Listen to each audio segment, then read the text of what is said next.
In today's video, I'm going to teach you how to log into your Netspend Disbursement Account. Let's dive right into it and make sure you know how to access your account safely and efficiently. First things first, you'll want to open up a web browser of your choice.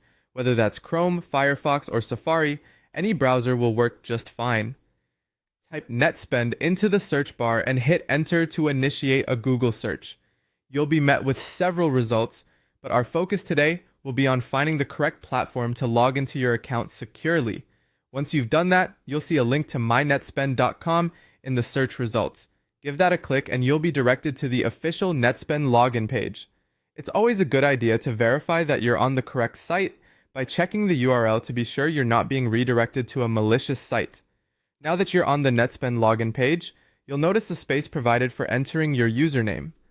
Go ahead and click on the username field. This is where you'll type in the username associated with your Netspend account.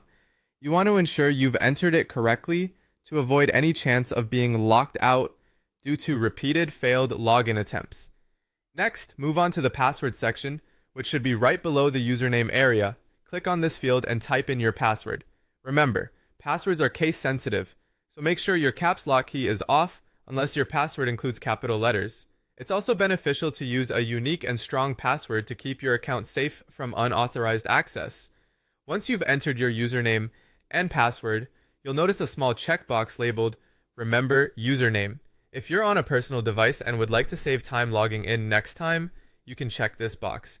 However, if you're using a public or shared computer, it's best to leave it unchecked to maintain your account's security.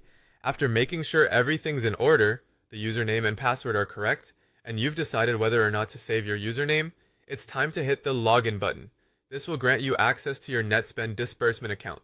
In just a few moments, you'll be directed to your account homepage where you can view your account details and manage your finances as needed. And there you have it. You are now logged into your Netspend disbursement account. If you encounter any issues during the login process, be sure to double check all entered information for accuracy or visit the Netspend help page for further assistance. Thanks for joining me today. Be sure to take these steps carefully to ensure a smooth and secure login process. If you found this guide helpful, don't forget to like and subscribe for more tutorials. See you next time.